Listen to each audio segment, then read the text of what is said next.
Do I have to lose weight to start yoga? As a yoga teacher who's been practicing for nearly a decade and teaching for half of that, this is a question I've been asked a lot. My answer forever and always? Hell nah. There's no such thing as being too fat for yoga. Yoga is for everybody, regardless of size. Contrary to what you might see in mainstream wellness publications, advertising, etc., yoga's got nothing to do with body size. In fact, everything about your body is perfect for yoga right now. IMHO, social distancing has created the perfect incubator for home yoga practice. What better time to find confidence in a yoga practice than when you've been forced to fly solo? By the time social distancing is no longer a necessity, you'll feel way more confident and comfortable attending all kinds of IRL fitness classes. Not that your end game needs to be IRL classes, after all, a solid home practice is a great thing to cultivate in and of itself. But let's be real, it's totally normal to feel insecure about trying anything new, especially yoga. Legit, everyone feels insecure the first time they step on the mat. Our society is extremely fat-phobic, and it makes sense that you would feel too intimidated to try yoga. Here's the good news, yoga can be adapted for every body type and lifestyle, and you can enjoy a great class without buying special clothes or even leaving your house. Trust me, there's a posture and breathing practice that'll work for everybody, and the true teacher always lies within. Let's talk about it. You don't need to lose weight, but do consider losing body baggage. Our culture has programmed us to hate fatness, but changing our bodies isn't always the answer for everyone. Weight loss isn't a magic cure-all, and making your body smaller doesn't guarantee, or even mean, that your body hang-ups will go away. Trying to lose weight can be a real emotional roller coaster. Hell, sometimes trying to lose weight just makes self-loathing even worse. The only way to let go of body baggage is to heal our wounds from the inside out. This work might not always be pretty or all that fun, but it's very effective. I've found that it helps to stop following social media accounts that center normatively fit bodies and instead fill your feed with a diversity of bodies. Some of my favorite accounts to follow, at iHeartErika, at Tess Holiday, at Itzmakelib, at Nicolette Mason, at Jasmine J, at Iamal Shante, at The Myrna Vader, and the late but great at MAMACAX. In other words, curate an online experience that's perfumed with body liberation and fat acceptance. And don't let your people in your life kill your vibe either. Sometimes the people who are closest can reinforce our fat phobia.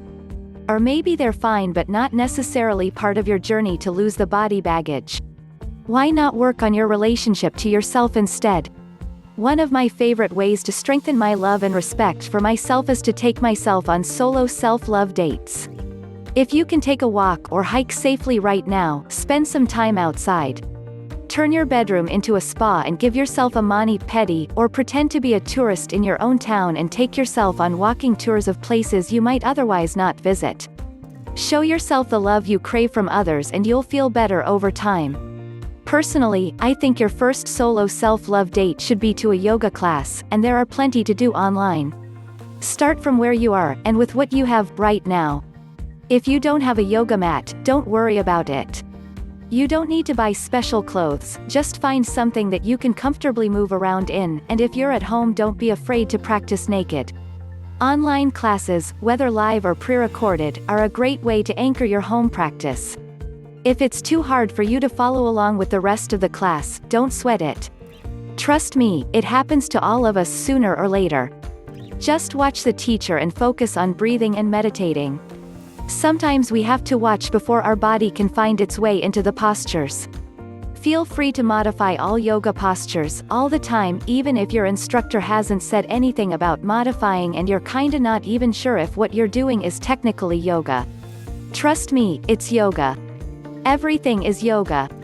If you start taking an online class and get bored halfway through, feel free to ignore the teacher and make up your own flow instead. Use props, even if the teacher hasn't mentioned needing them. Yoga props, I talk about my favorites here, make postures more accessible while allowing for a deeper, more integral stretch.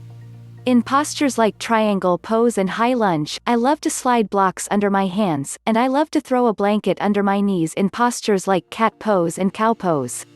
A yoga strap can change the game up when it comes to seated forward bends, and a yoga bolster can make a simple child's pose so much more accessible for those of us with more cushion for the push-in. I keep my props on standby all the time, even in classes when the instructor hasn't said anything about using them. My typical arsenal includes 2 yoga blocks, 1 yoga strap, and a yoga blanket. If I'm feeling fancy, I'll grab a yoga bolster or use a pillow in its place. There's definitely a stigma that using yoga props makes you weak, but that logic is so patriarchal and very basic. Oh, and one more thing, you can leave a class anytime you want. Personally, I think live yoga classes sometimes feel like psychological minefields. Never forget that you're free to leave at any point. If you're in a yoga environment that feels fat-phobic and oppressive, you have my permission to bounce at any moment, for any reason. And it's even easier to do that now, in a time of virtual and online yoga classes. I like to remind myself that anyone who makes me feel like I don't deserve to be practicing yoga is really just reflecting their own internal bullshit. Don't shame yourself for being susceptible to self-hate, it happens to all of us. But try to remind yourself that you're not practicing yoga for anyone but you, and you're free to ignore every other human being in the building so long as you're able to dive headfirst into your yoga practice. Vigorous postural yoga, like the type one teach on the underbelly, is hard, but not because you're fat. It's hard for everyone. It's supposed to be hard. As far as I'm concerned, it's kicking the shit out of you so you can let go of your emotional baggage. When your physical body is distracted by complex yoga poses, you're able to reach a level of inner chill that's kinda hard to achieve otherwise. Be patient with yourself, and treat yourself with the loving compassion you would show to your dearest friend. Remember that you are your dearest friend, and you'll never meet anyone who can love you the way you can.